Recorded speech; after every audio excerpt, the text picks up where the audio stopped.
Thank you, Mr. Chairman, and thank you, Mr. Secretary, for being with us this morning. I first want to address a comment that was made by the ranking member earlier as it relates to getting the president's budget out. Just a reminder that when President Biden was elected, he did not send out his first presidential budget until May 28th of 2021. So giving some grace to a new administration, I think, is warranted. I want to take a minute to highlight the Oklahoma Medical Research Foundation, or for short, OMRF. OMRF was chartered nearly 79 years ago and started out with 18 scientists on staff. They now have more than 475 scientists. It's the Oklahoma Medical Research Foundation, and I've actually given your team some information. Last month, I was proud to attend a ribbon cutting for their new Biomedical Data Sciences Center, which will provide computing and data analysis capabilities to support scientists in researching very important areas, including heart disease, cancer, and autoimmune diseases. This center cements OMRF as a leader in research methods and as a hub for collaboration in my district.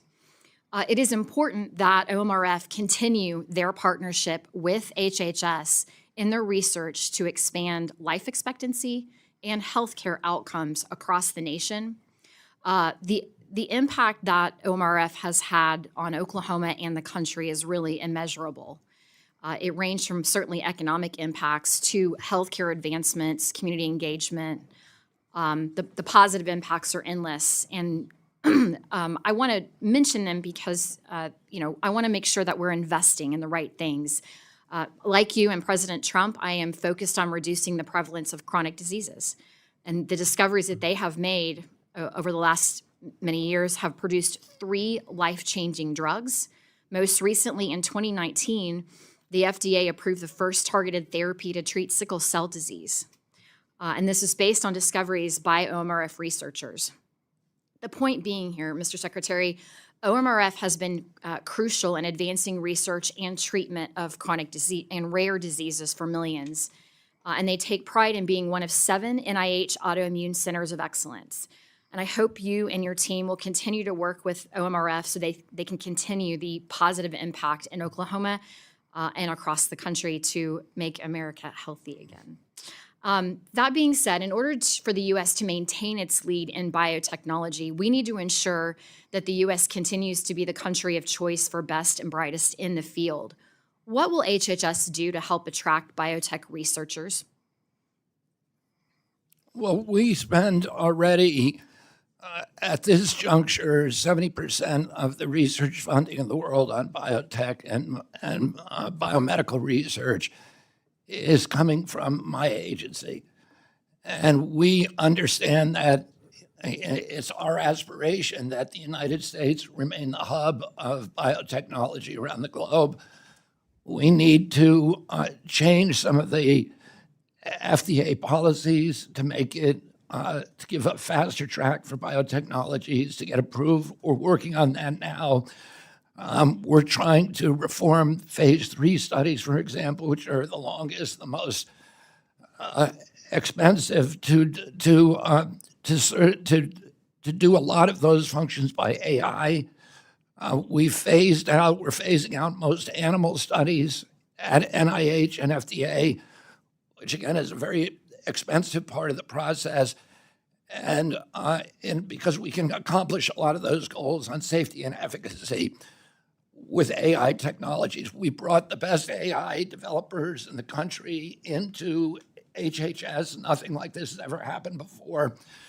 People walking away from billion-dollar concerns to come and work for us to transform our agency into a central hub for AI on the globe. And a lot of that, those changes are designed to make it easier and faster to get, biotechnology to market.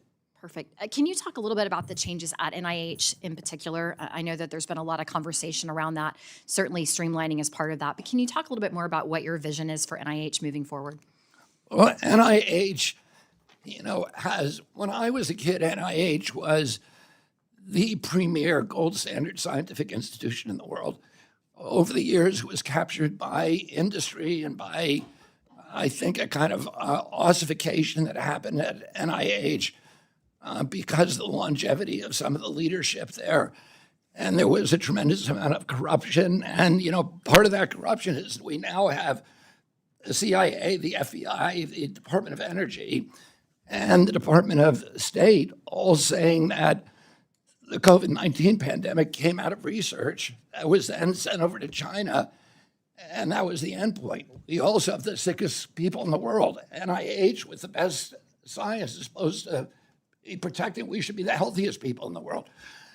We're switching the trajectory so that we're going to really focus narrowly on chronic disease, ending the chronic disease epidemic, and then we're going to make sure that the science cannot be corrupted, that every scientific study is replicated, that the raw data for those studies is published, that the peer review for those studies is published, and that we're going to focus on making sure that we get to younger scientists rather than the old boys network. And I could talk to you about scientific corruption all day long, about horror stories that we know have happened within NIH. One of those, probably the worst, is the amyloid plaque scandal. For 20 years, because of utter corruption and fraud, we were directing Alzheimer's research to one hypothesis, and any other hypothesis was shut down. We should have the cure for Alzheimer's today. We don't have it purely because of corruption at NIH. Ms. Frankel. We are going to have it quickly. Ms. Thank you, Frankel. Mr. Secretary. Thank you, Mr. Chair.